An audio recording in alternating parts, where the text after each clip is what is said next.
My ex showed up at my door to talk after 3 years. I said, sure, come in. Then I introduced him to my fiancée, who was wearing the ring he could never afford. His face, when he realized I'd moved on, was original post. I, 29 female, have been engaged for 6 months to the most wonderful man I've ever known. We bought a house together last year. Nothing crazy, just a nice 3-bedroom colonial in a decent neighborhood. I have a career I love as a veterinary technician. Life is genuinely good. So when my ex-boyfriend of 3 years showed up on my doorstep last Saturday morning, I wasn't expecting him. Hadn't seen him since we broke up. Hadn't thought about him much either, honestly.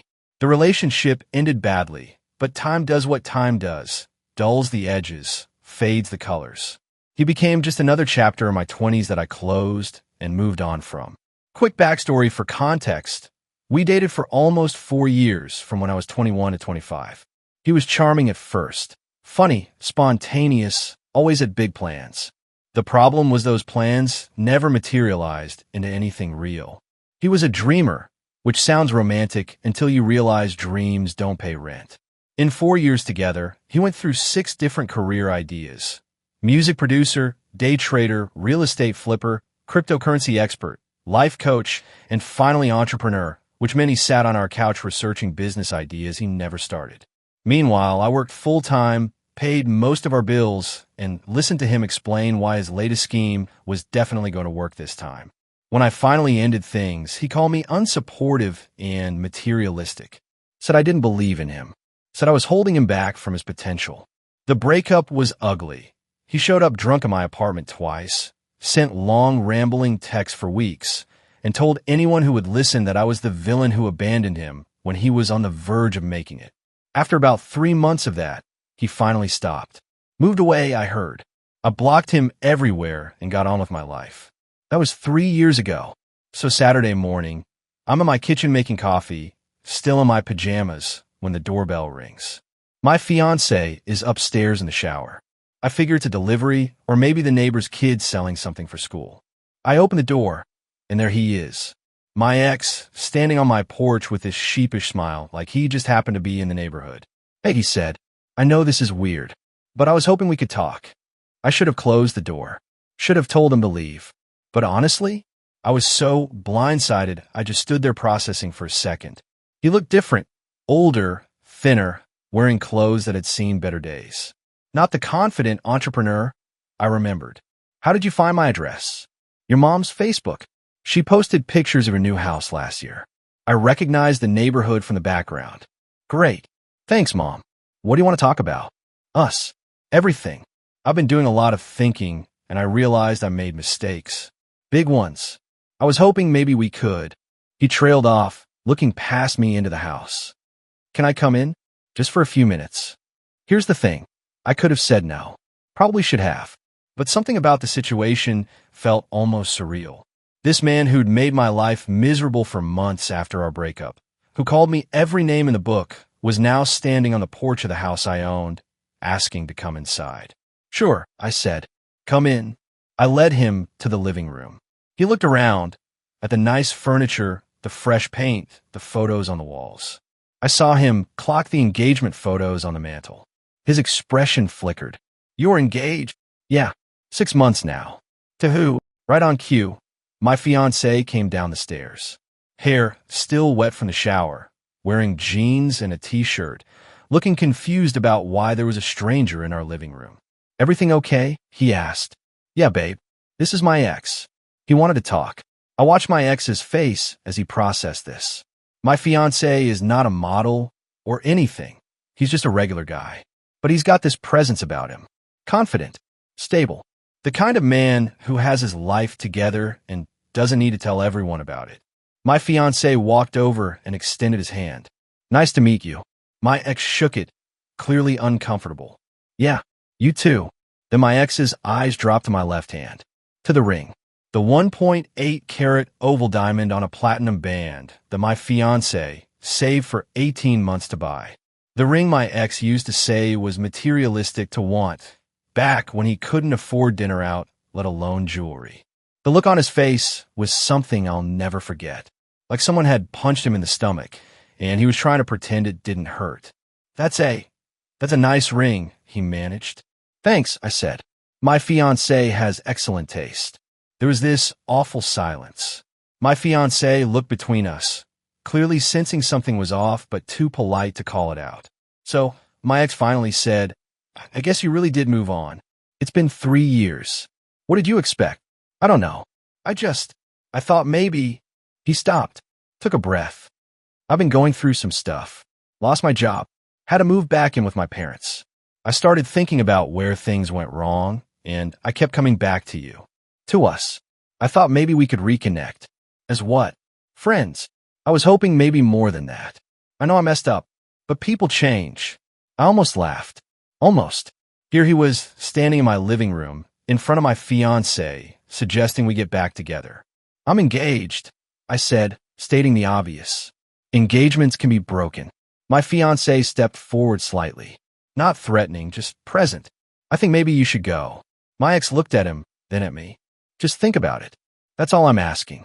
We had 4 years together. That doesn't just disappear. It did for me, I said. 3 years ago. When you called me a selfish witch for not funding your pyramid scheme. When you showed up drunk at my door at 2 a.m. screaming about how I ruined your life. That's when it disappeared. He flinched like I'd slapped him. I was in a bad place. You were always in a bad place. That was the problem. He left after that. Didn't say goodbye, just walked out. My fiancé closed the door behind him and looked at me with this expression of complete bewilderment. What the hell was that? That, I said, was closure I didn't know I needed. I thought that would be the end of it. I was wrong. Update 1, day 5. So my ex didn't take the hint. Shocking, I know. Day 2 after the doorstep visit, I got a text from an unknown number.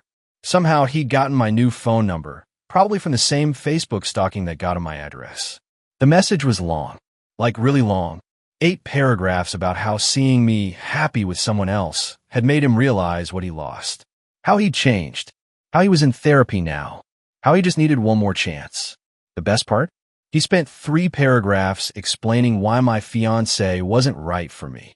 Said he could tell just from meeting him that he was boring and predictable. Said I used to value passion and spontaneity, and now I was settling for stability. Like stability is a bad thing. Like paying your bills on time is somehow less romantic than bouncing checks. I didn't respond. Blocked the number. Day 3, he found my work email. Sent another long message. This one was more passive-aggressive. Said he couldn't believe I'd flaunt my engagement in his face. That I'd been cruel to let him into my house just to humiliate him. That I clearly still had unresolved feelings about our relationship if I was willing to let him in at all. He also included a detailed critique of my lifestyle choices, said owning a home in my 20s was contributing to capitalist systems, and that my ring was a symbol of patriarchal ownership. This from a man who spent our entire relationship trying to get rich quick through various schemes. The hypocrisy was genuinely impressive. I forwarded the email to my personal folder and blocked that address too. Started documenting everything, just in case. Day 4. Things escalated. He created a new Instagram account and started following everyone I know, my sister, my best friend, my coworkers. Didn't message any of them directly, just lurked. My sister texted me asking if I knew some random guy, was viewing all her stories. When she clicked on his profile, it was obviously him. No posts, no bio, just his face as the profile picture. That night, I got a DM from his new account. You can't ignore me forever. We need to talk in person. Without him there, I screenshotted everything. Then I made my accounts private and blocked him again. Day 5, today, he showed up at my workplace. I work in an animal hospital. He walked in during my lunch break, told the receptionist he was there to pick up his dog, and waited in the lobby until I came out of the back room. When I saw him sitting there, I actually felt my heart rate spike. Not from attraction, from anxiety. What are you doing here? You weren't answering my messages. Because I don't want to talk to you. That's usually what blocking someone means. I just need 5 minutes. Please, just hear me out without your fiancé looming over us. He wasn't looming. He lives there. It's his house too. It should have been our house. You know that, right? If you'd just given me more time, I would have figured it out. I was so close to launching my business when you left. You gave up on us, right before everything was about to change. You've been about to change for 4 years. That's not fair. Success takes time. Not everyone follows the boring corporate ladder like your new guy probably does. He's an HVAC technician. He builds things with his hands. He comes home tired because he actually works. And that's what you want? Some blue-collar guy who comes home smelling like sweat? That's your dream. I stared at him. Really stared. This was the man I'd spent 4 years with. For years of making excuses for him, believing his promises, waiting for him to become someone he was never going to be. And here he was, standing in my workplace, insulting the man who actually showed up for me. Yeah, I said, that's exactly what I want. Someone who works hard and doesn't expect the world to hand him success. A couple of clients in the waiting room were openly staring now. My manager came out from the back, looking concerned. Is everything okay out here? This man needs to leave, I said. He's not a client. My ex looked genuinely hurt. I'm just trying to talk to you. You're acting like I'm some kind of criminal. You're my workplace. Uninvited. After I blocked you multiple times. What would you call it? My manager, bless her, stepped in. Sir, I'm going to have to ask you to leave. This is a place of business. He left, but not before saying, loud enough for everyone to hear, you're going to regret this. You're going to realize what you threw away. After he was gone, my manager pulled me aside and asked if I needed to file an incident report. I said yes. She also suggested I consider talking to the police if this continues. I nodded, but honestly felt stupid, like I was overreacting. He's annoying, not dangerous, right? My fiancé was less philosophical about it. When I told him what happened, he wanted to confront my ex directly. I talked him down. The last thing we need is some kind of physical altercation that turns this into a bigger mess. But I did do one thing. I started looking into restraining order requirements in my state, just in case. Update 2, day 12. Final update, because this situation finally reached its conclusion. And honestly, it's more pathetic than satisfying. Day 7, my ex called my mom. My MOM told her he was concerned about my well-being because I was isolating myself and refusing to communicate. Said he was worried my fiancé was controlling me. Asked my mom to intervene. He also apparently told her that I'd changed since we broke up and that the old me would never have been so cold. Said I used to be warm and caring, and now I was materialistic and status-obsessed. My mother, who remembers exactly how warm and caring I was while paying his phone bill and making excuses for why he couldn't come to family dinners, wasn't impressed. My mother, who watched me cry for months after that breakup, who helped me change my locks when he wouldn't stop showing up, who listened to me catalog every broken promise and every gaslighting comment. My mother told him to lose her number and never contact our family again. Then she called me to warn me. He sounded unstable, she said. Not like angry unstable, more like desperate. Like someone who's running out of options and grasping at anything. He's been like this since I opened the door. I told her. I shouldn't have let him in. Don't blame yourself. You didn't do anything wrong. He's the one who can't accept that you've moved on. Day 8. He sent a letter. An actual physical letter mailed to my house. Handwritten, for pages about how he'd been reflecting, and he finally understood why our relationship failed. It was because I didn't trust his vision. He wasn't mad at me for that anymore. He forgave me, and now he was ready to build something real together if I could just forgive him for his temporary failures. He signed it, Always Yours, and included his new phone number in case I wanted to reach out. I didn't reach out, but I did add the letter to my documentation folder. Day 9, radio silence. I started to hope he'd finally gotten the message. Day 10, I discovered why he'd gone quiet. My fiancé's co-worker, who happens to be married to a woman who went to high school with my ex, mentioned at their office that my ex had been posting on Facebook about his situation. Apparently, he'd written this long public post about how he'd reconnected with the one who got away, but she was being manipulated by her current partner who was threatened by their history. The post included some gems like, some women don't know what real love looks like because they've been conditioned to value security over passion, and it's sad watching someone you love choose comfort over connection. He was basically using our situation as content for his pity party. The post had gotten some sympathetic comments from people who didn't know the full story. A few of his relatives were saying things like, she doesn't know what she's missing and her loss, and you deserve someone who appreciates you. One of his friends commented something about how loyal men like you always finish last. The whole thing was nauseating. My fiancé told me about it that night. I was furious, not at the post itself, but at the idea that he was out there crafting this narrative where I was some kind of victim being controlled, rather than a grown woman who simply didn't want him. Where he was the tragic, romantic hero instead of the unemployed ex who couldn't take no for an answer. I did something I probably shouldn't have. I created a temporary Facebook account, found his post, and commented. Just once. Just the facts. For anyone reading this, I am the one who got away. I ended our relationship 3 years ago because he refused to get a job, spent 4 years living off my income, and called me every name in the book when I finally left. He showed up at my house uninvited, then in my workplace after I blocked him multiple times. This is not a love story. This is harassment. Please stop encouraging him. Then I deleted the account and blocked him everywhere again. Day 11. The fallout from my comment was apparently significant. According to the same coworker grapevine, several people who'd been supportive suddenly weren't. His own cousin commented asking if this was true. Another friend deleted their supportive comment entirely. Someone who apparently knew both of us replied with, "Wait, is this the same guy who used to borrow money from everyone and never paid it back?" The whole thing unraveled publicly within hours. He deleted the entire post. Then he deleted his Facebook entirely. But he also sent me one final email to yet another email address I didn't know he had. This one was different. Angrier. Much angrier. Said I'd publicly humiliated him and destroyed his reputation. Said everyone was asking questions now, and people were reaching out to verify my claims.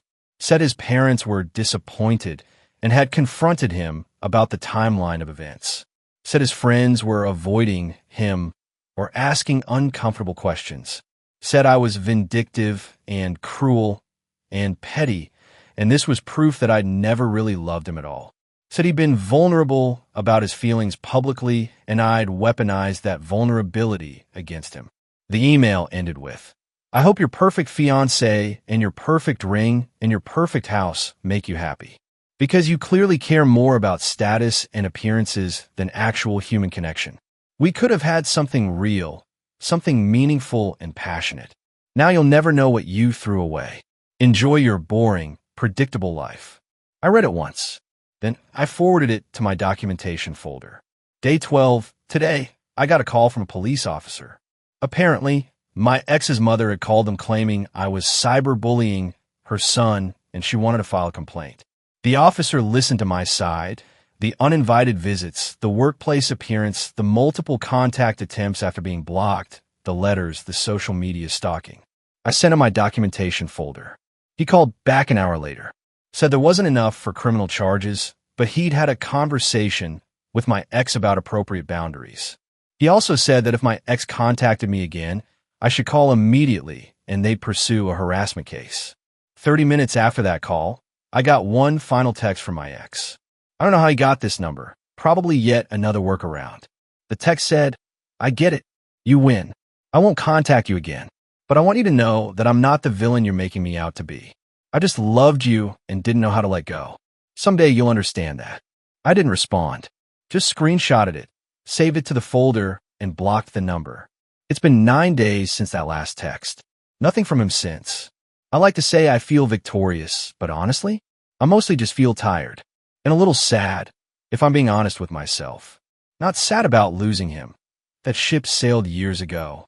Sad about what this whole situation revealed.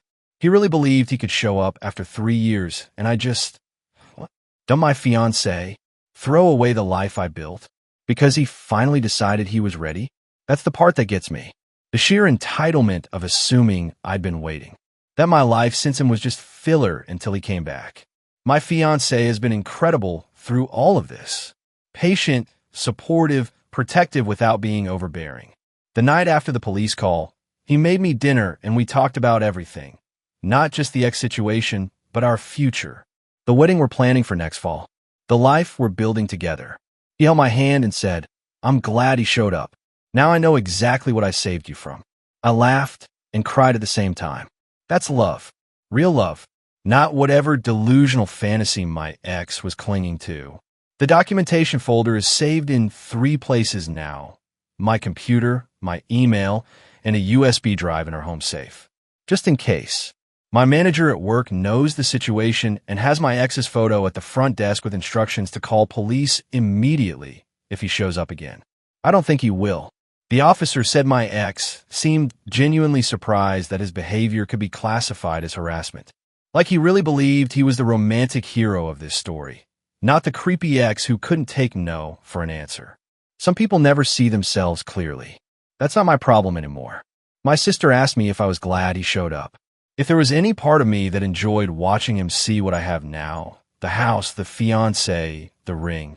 Honestly, a little. Not in a petty way, but in a proof of concept way.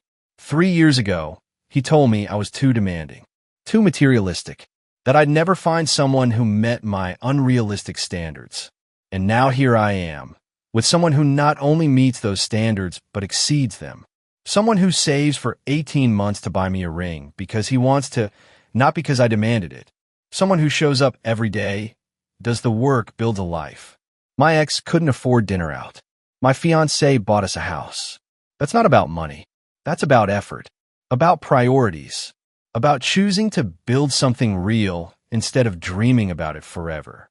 So yeah, my ex showed up at my door after 3 years wanting to talk. And what he found was everything he could have had if he'd been a different person. The house, the ring, the partner, the life. I didn't plan it as revenge. It wasn't a scheme. I just lived my life, moved on. And when he finally reappeared, the contrast spoke for itself. Some lessons you learn by listening. Others you learn by seeing what you lost standing right in front of you. I hope, for his sake, he finally learned something. But that's not my responsibility anymore. Thanks for reading, everyone. Hug your partners. Live your lives. And never let anyone tell you that expecting basic effort is too demanding. You deserve someone who shows up in every way that matters.